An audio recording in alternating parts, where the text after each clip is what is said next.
Vamos a 1 Corintios 1.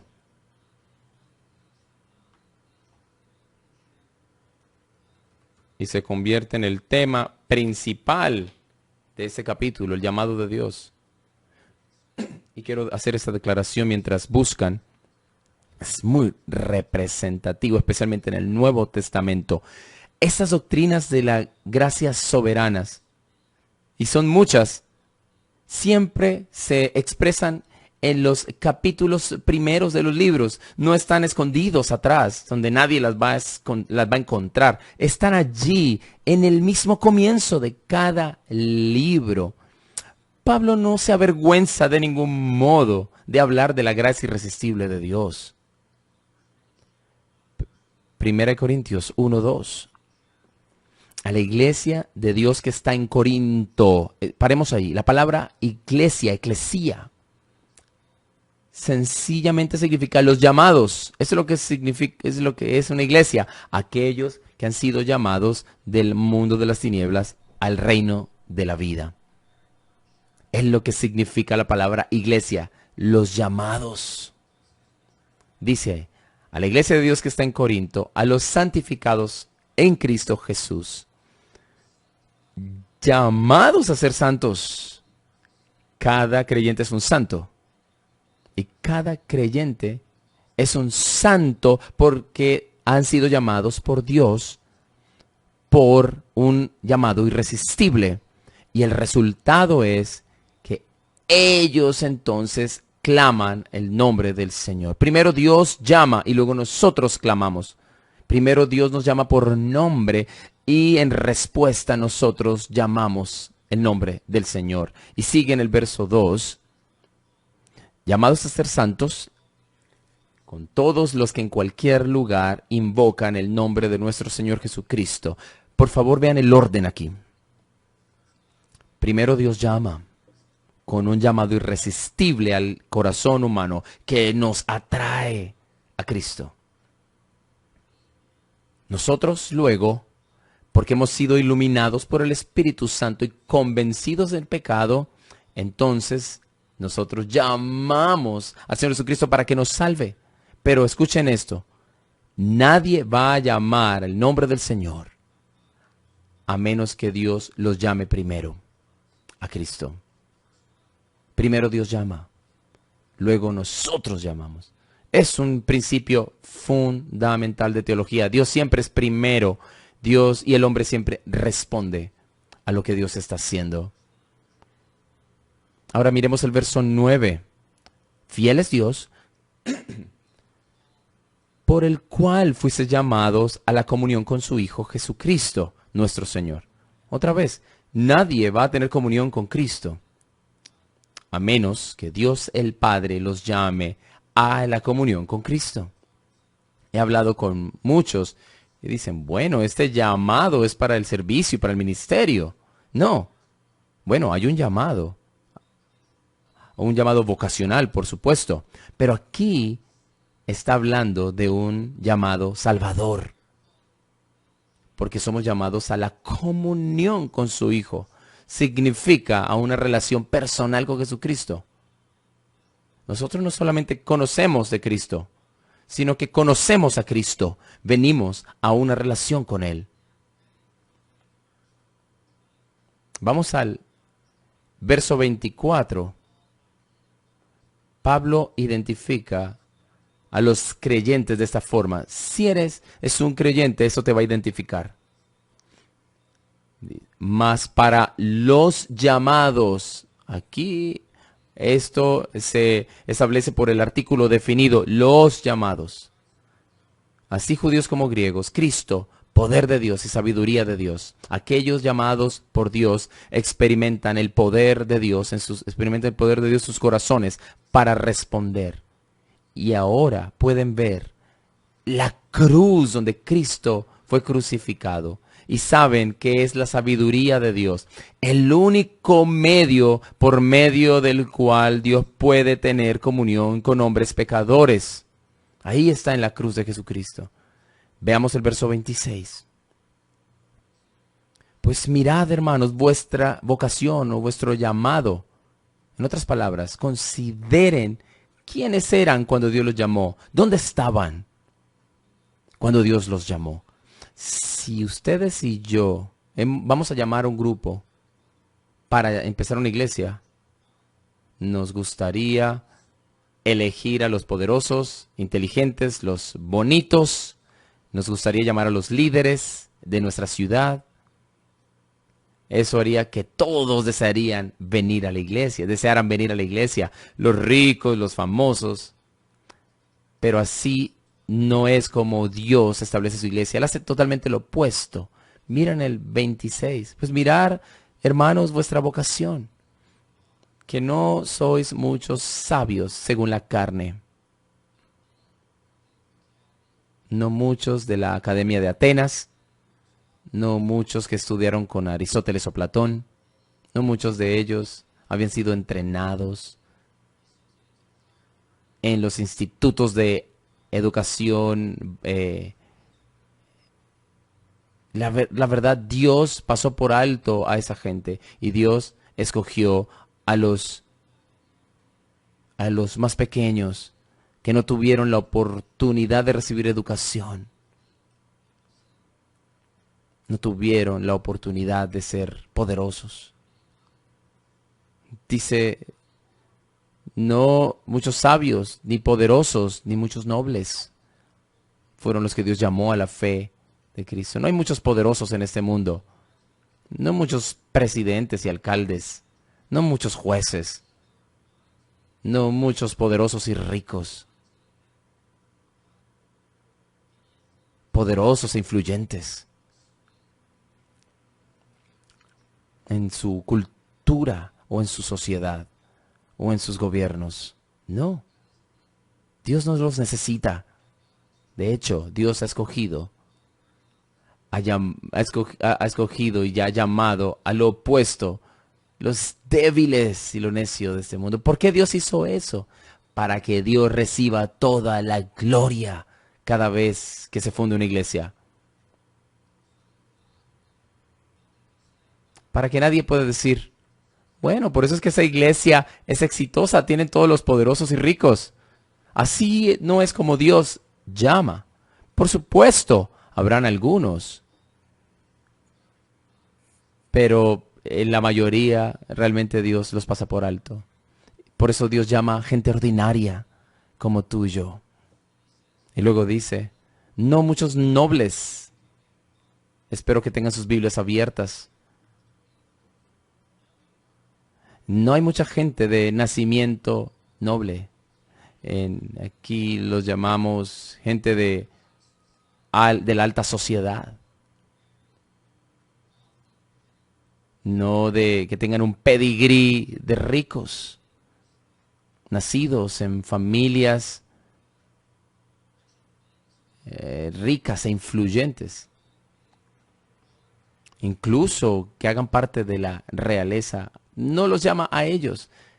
Por supuesto llama a algunos, de pronto el rey David, pero en su mayoría Dios los pasa por alto. Porque a Dios le encanta escoger a lo menospreciado.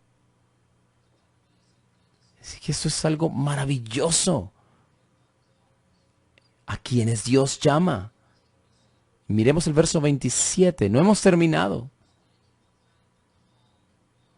Detrás del llamado de Dios, esta elección soberana de Dios, aquellos a quienes Dios llamó, en otras palabras, son aquellos a quienes Dios escogió en la eternidad pasada para que fuesen su pueblo.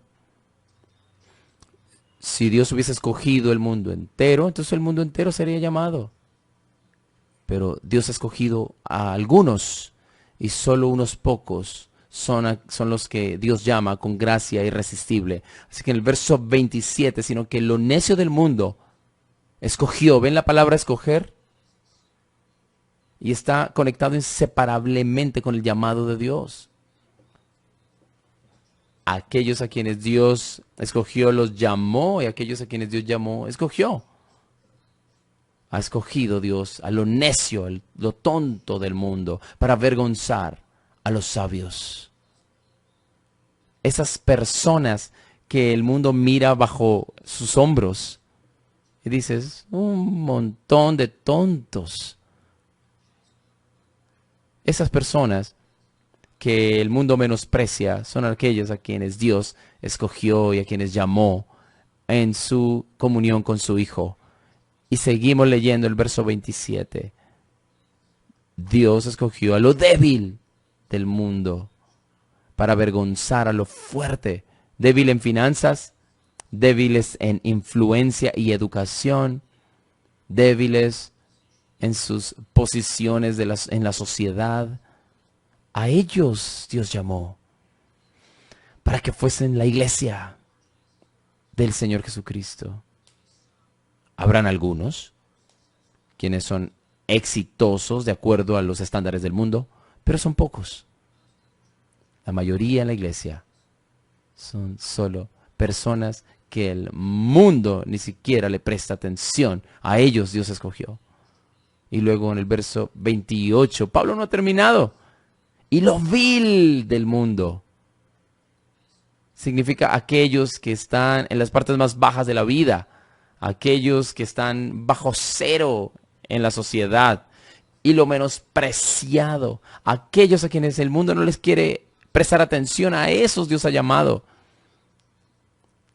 Dice, Dios los ha escogido. Y dice, lo que no es, o sea, los donadies, que no son nada en los ojos del mundo. A ellos Dios los escogió para deshacer lo que es. Y aquí dice el verso 29, a fin de que nadie se jacte en su presencia. El avance del evangelio básicamente es llevado a cabo por un montón de donadies. Y cuando vayas a la iglesia este domingo, observa a tu alrededor. Seguramente no vas a observar a los grandes y poderosos, ricos y famosos. Mira a tu alrededor. Vas a ver simplemente gente como la describe este pasaje. A ellos Dios los escogió y los llamó. Y en el verso 30 dice, mas por Él estáis vosotros en Cristo Jesús. ¿Cuál fue la obra de Dios? Escoger y llamar. Así hemos llegado a estar en Cristo. Así que Dios debe realizar este llamado. Y solamente por el llamado de Dios es que estás en Cristo. Voy a mirar un par de versículos más antes de pasar al siguiente aspecto. Vamos a Gálatas, capítulo 1. De nuevo, Pablo no esconde estas doctrinas al final de los últimos capítulos del libro. Él los pone justo en el primer capítulo.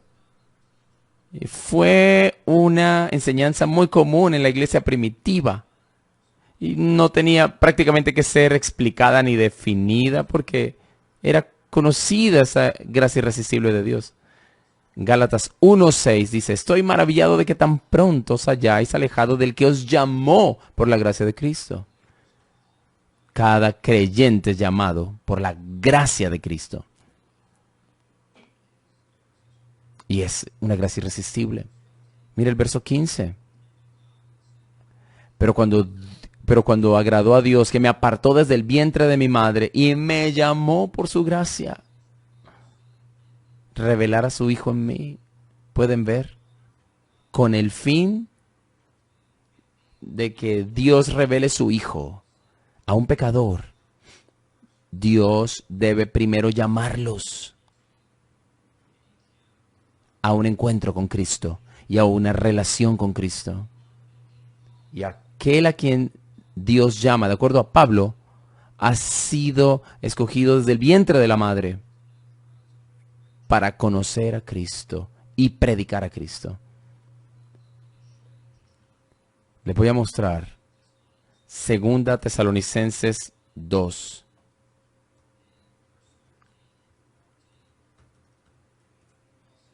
Segunda Tesalonicenses 2, 13 y 14. Porque Dios los escogió a ustedes desde el comienzo para salvación. Esto es gracia soberana, amigos, por medio de la santificación por el Espíritu y fe en la verdad. Miremos el verso 14. Cómo la elección eterna de Dios opera en esto. Dice, a lo cual os llamó. Fue para esta salvación que Dios nos ha llamado por medio de su evangelio, para alcanzar la gloria de nuestro Señor Jesucristo. La iglesia se compone de los llamados. Y si Dios no nos hubiera llamado, nunca hubiésemos creído. Un texto más bajo el llamado. Y estoy pasando por alto muchos otros. Primera de Pedro, capítulo 2, verso 9. Primera de Pedro 2:9. Voy a leerlo rápidamente. Dice, mas vosotros sois linaje escogido. Es una elección soberana. Real sacerdocio, nación santa, pueblo adquirido por Dios, para que anunciéis las virtudes de aquel que os llamó de las tinieblas. Aquel que os llamó, otra vez, de las tinieblas a su luz admirable. Así que la gracia irresistible de Dios nos convence de pecado y ilumina nuestro entendimiento, te arrastra a Cristo, te llama internamente para que vengas a Cristo y responder a Cristo. Y quinto, te hace nacer en el reino. Eres regenerado, eres nacido de nuevo, eres nacido de arriba, de lo alto.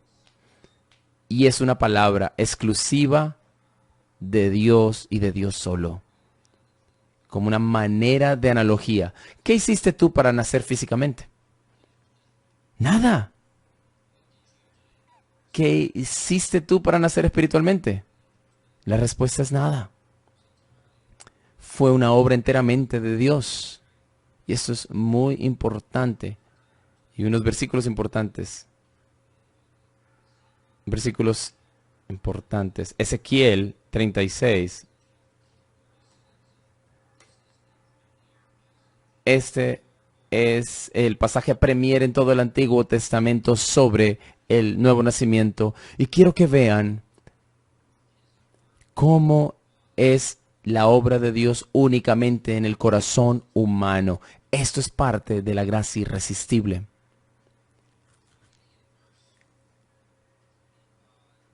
Leamos a partir del verso 25. Si tienes un lapicero,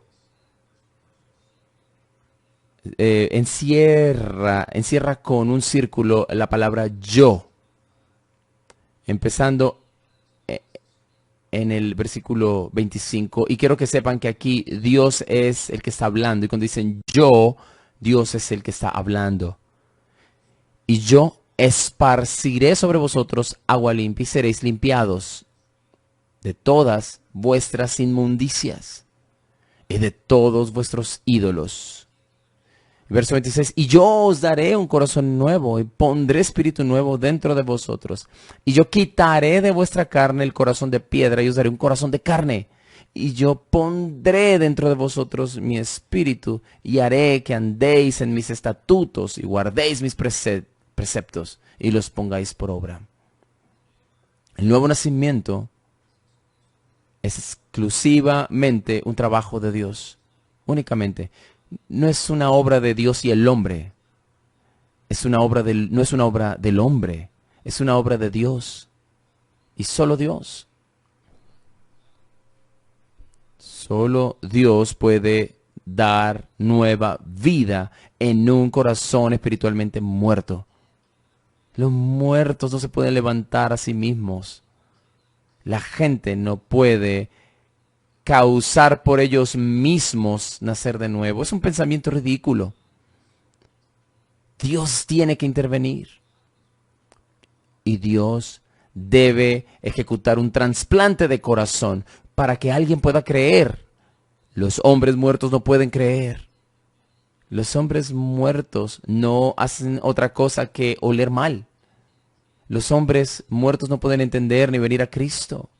Un muerto no puede oír, ni ver, ni sentir. Un cadáver no puede creer, ni venir a Cristo. Un hombre muerto no puede hacer nada. Es por eso que Dios tiene que hacerlo todo. Y es por eso que es gracia irresistible.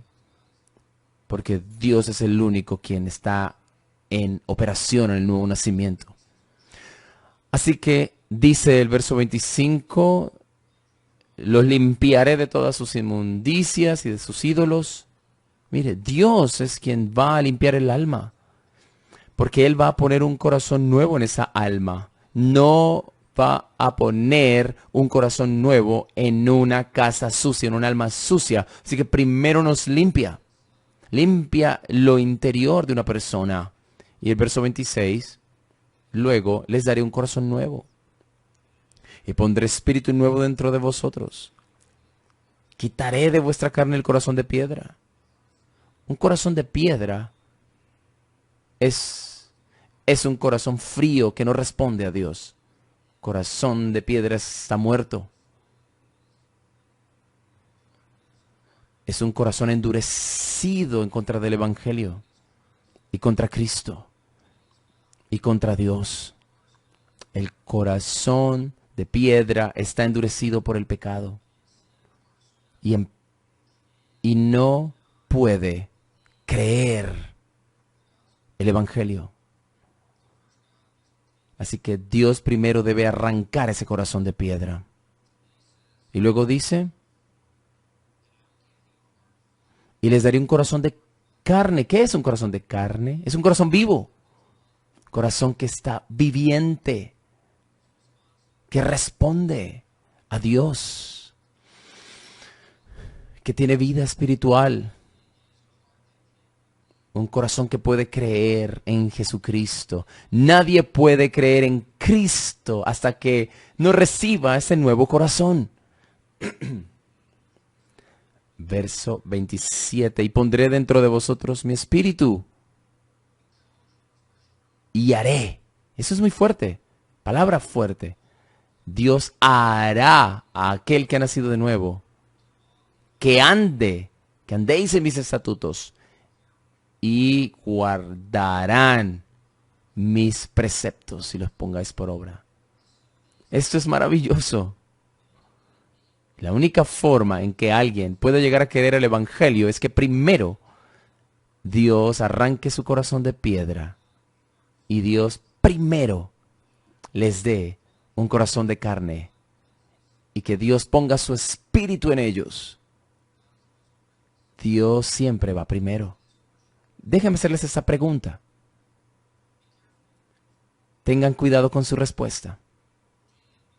¿Ustedes creen y luego nacen de nuevo? ¿O ustedes nacen de nuevo y luego creen? Si ustedes dicen que primero creen y luego nacen de nuevo, déjenme decirles que aún no han entendido lo que significa estar muerto en delitos y pecados. No han entendido el estado de muerte en el que un hombre está. No, hay que nacer de nuevo primero. Como un acto de Dios en el alma. El nuevo nacimiento es la vida de Dios en el alma de un hombre. Cuando la vida entra en esa alma, en un segundo, el pecador entonces cree en Jesucristo. Así que es necesario vivir primero por el nuevo nacimiento antes de que puedas responder a Cristo y creer en Él. Ahora, vamos al Evangelio de Juan. Juan 1, 12 y 13. Juan 1, 12 y 13. El 12 es la parte humana, verso 13 es la parte divina y la cara y sello de una misma moneda. Verso 12 dice, mas a todos los que le recibieron, a los que creen en su nombre, les dio potestad de ser hechos hijos de Dios. Aquí está la pregunta entonces. ¿Por qué algunos creen en su nombre? ¿Por qué algunos reciben a Cristo y tienen el derecho de ser hijos de Dios? ¿Por qué algunos creen? Miren el siguiente versículo, el 13. Los cuales no son engendrados, y no físicamente, sino vida espiritual. Dice, no son engendrados de sangre, no de sangre, ni de voluntad de carne, ni de voluntad de varón, sino de Dios. Y quiero explicar esto. Verso 13 dice, son engendrados refiriéndose al nacimiento espiritual. ¿Cómo nace una persona de nuevo, espiritualmente hablando? Dice que no es de sangre. No es porque naciste en una familia en particular, o por tus ancestros, o porque tu papá fue un pastor, o tu abuelo fue un misionero. No, no tiene nada que ver con tu linaje sanguíneo. Luego dice, ni de voluntad de carne. La voluntad de la carne son tus esfuerzos para llegar a Dios. Es el intento de una persona de llegar al cielo por su propia bondad. Es la voluntad de la carne para construir una escalera de buenas obras. No, así no nacemos de nuevo. Y luego noten lo que dice, ni de voluntad de varón. Increíble. Aquí hay un golpe fuerte al libre albedrío, de cómo la voluntad humana puede estar en control. No, aquí hay un knockout a esta opinión. Aquí dice que no nacen por voluntad de varón. Entonces, ¿fue la voluntad de quién? Entonces, ¿fue la obra de quién? Entonces, ¿la sangre de quién? Las últimas tres palabras dicen, sino de Dios. Somos nacidos de nuevo por la voluntad de Dios. No por tu voluntad, sino por la voluntad de Dios. Tu voluntad no tuvo nada que ver con que tú nacieras de nuevo. Cero. Todo tuvo que ver, fue con la irresistible, soberana voluntad de Dios que causó que nacieras de nuevo. Ese es el lenguaje de Primera de Pedro 2:3, donde dice que Dios nos causó nacer de nuevo. Fue la obra de Dios en nuestros corazones, lo que nos causó que naciéramos de nuevo en su reino. Así que tengo muchos otros versículos, como por ejemplo, Juan 3, Cristo con Nicodemo, diciéndole, si no naces de nuevo, no puedes entrar al reino de Dios. Dice, lo que nace de carne, carne es, lo que nace del espíritu, espíritu es. Es necesario que nazcas de nuevo. Es la obra enteramente de Dios. Quiero ir a un último aspecto de la gracia irresistible. La gracia irresistible de Dios. Que no solamente debe haber este nacimiento de lo alto, pero también debe haber el don de la fe, finalmente. Pueden ver que la fe no se origina en un hombre o en una mujer. Ninguno de nosotros tiene fe salvadora cuando entramos a este mundo. La fe salvadora es el regalo de Dios que viene del trono de la gracia. La gracia, la fe salvadora es un regalo que viene de Dios. Dios le da ese regalo a aquellos a quien llama. En la fe salvadora que Dios le da a los que regenera. a los que trae a su reino.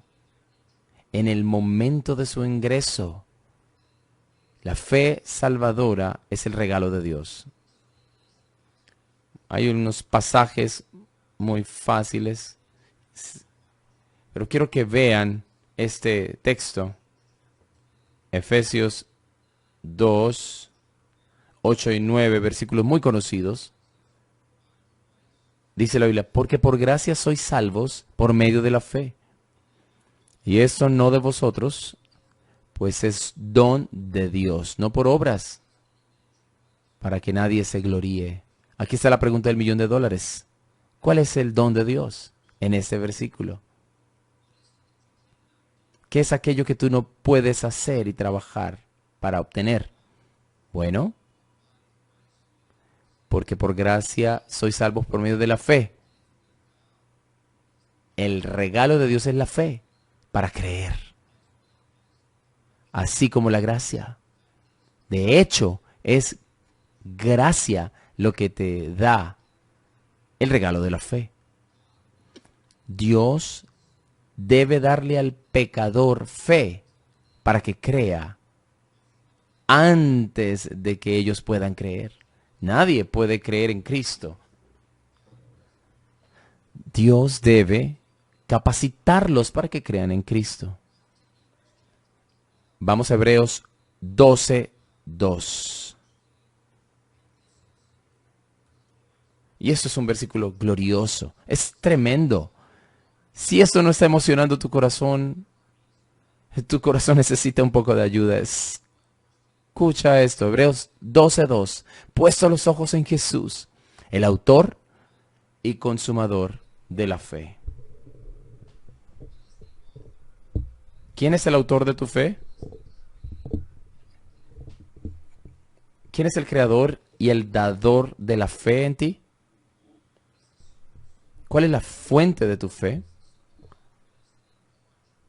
¿Cuál es el origen de tu fe? ¿Viene de ti? No. Jesús es el autor de tu fe. Tu conversión, entonces, en tu conversión, Jesús te dio la fe para creer. Todos a quienes Él llama a sí mismo y a todos aquellos a quienes Él soberanamente los hace nacer en su reino, es a ellos y solo a ellos a quienes Él les da fe salvadora. Eso es parte de la gracia irresistible de Dios. Vamos a 2 de Pedro 1.